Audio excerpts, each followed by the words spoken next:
What's going on, Sports Nation? I'm your host, Kenneth Tiberius Clark, and you guys are listening to another fun episode of the Sportsclusive Podcast. So today's topic, right? Short and sweet.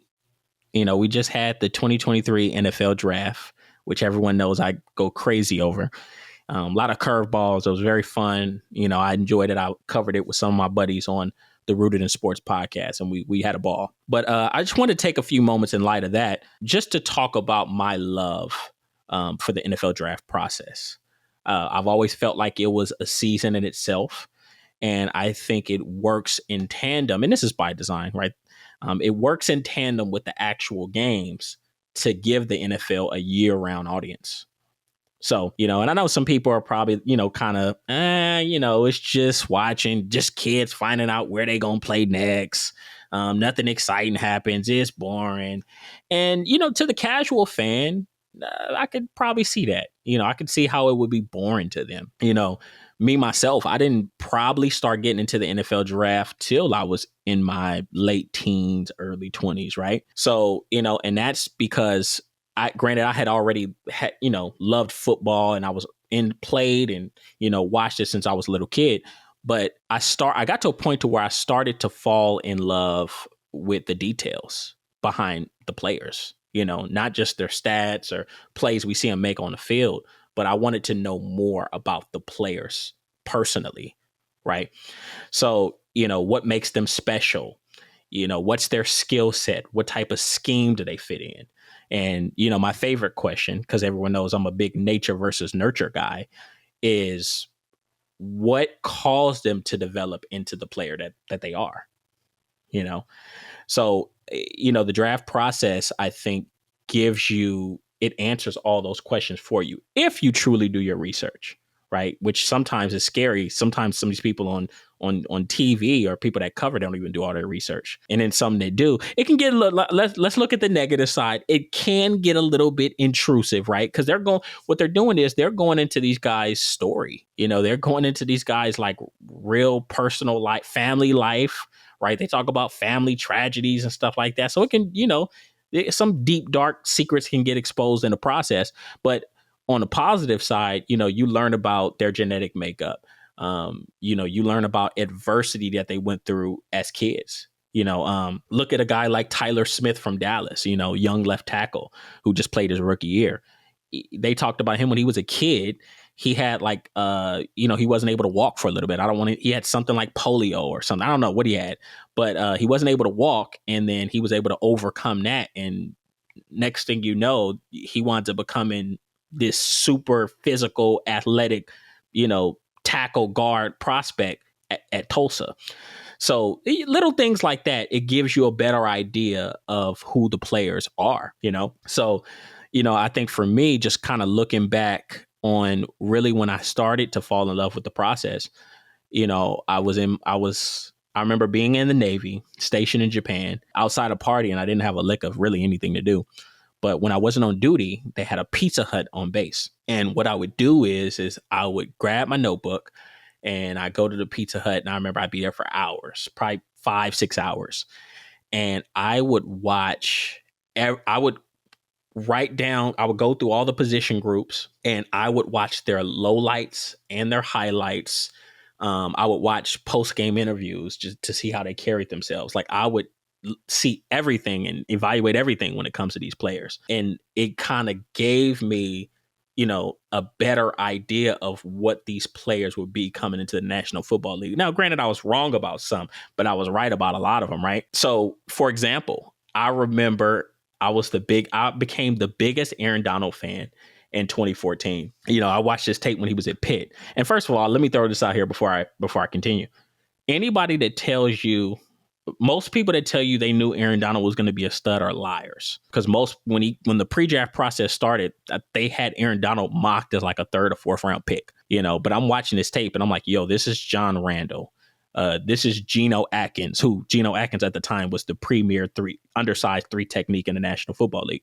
But I saw that when I watched this tape. He had that natural explosiveness. He already had a pass rushing bag.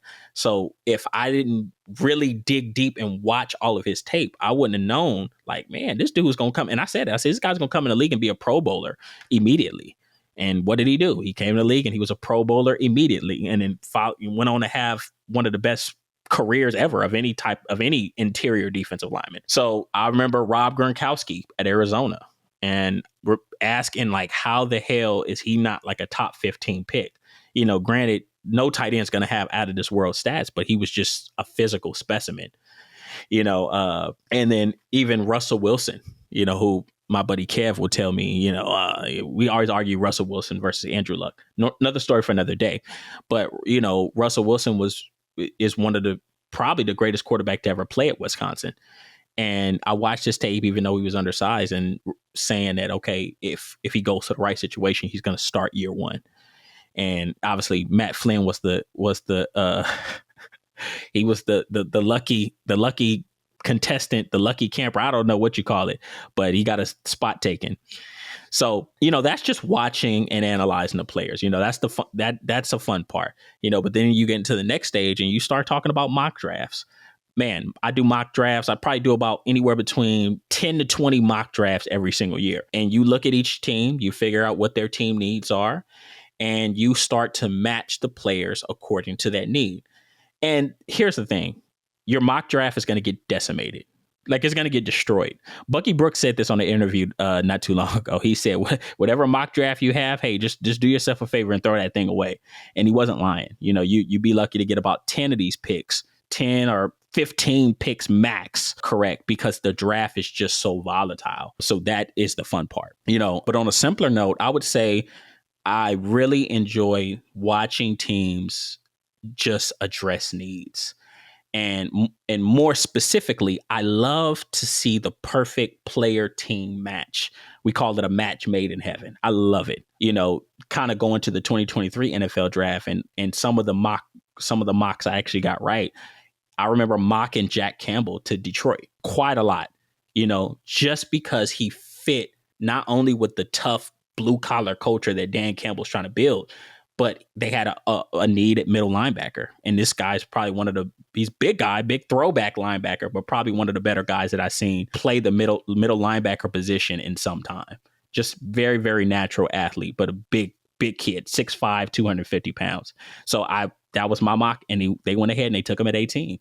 And then we watched Philly take Jalen Carter, which, sucks because, everyone knows me. I grew up watching my Cowboys, but Jalen Carter, has that championship pedigree that Philadelphia wants. That right now they're a championship caliber team. They went twice within 10 years, and they want to continue to fuel that fire with guys who kind of have that type of experience. So Jalen Carter coming from Georgia, obviously fits the mold. And he also he so fits the mantra of what Philly does. When Philly has an affinity for drafting talented defensive linemen.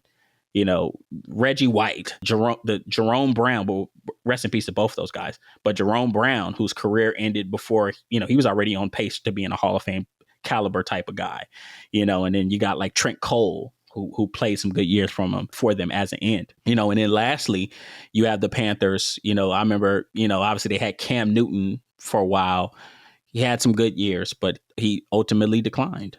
And then Teddy Bridgewater and Sam Darnold. I'm a USC guy, so I love Sam Darnold. But they wanted to reset and they want to try something new. It's something very new for what we usually see from Frank Reich. He usually likes bigger quarterbacks. But what they do is they go Bryce Young, number one from Alabama, who in comparison to the players I just named, he's a lot smaller. This is a 5'10", 190, maybe 200 pound guy, but his intangibles are outstanding. That's why some people kind of compare him to Drew Brees. So I would say in the end, it's a mixture of player evaluation and seeing teams completely change the trajectory of their franchise by selecting some of these players. That's the fun part. And then you follow them throughout the years. But I would say this, that, in the future, We got Super Bowl 57, 58, whatever coming up. When the season's over, and don't get depressed. Don't, oh man, what am I going to do? Football's over. Instead, pull up Walter Football, pull up CBS, pull up NFL Network. They jump right into it. They probably jump into it as the season's still going. We're in playoffs. They talking, mock drafts and prospects and things of that nature. But get your notebook and start looking at the next crop of NFL stars. That's my advice for you. But that is why I love the NFL draft process. See you guys next time.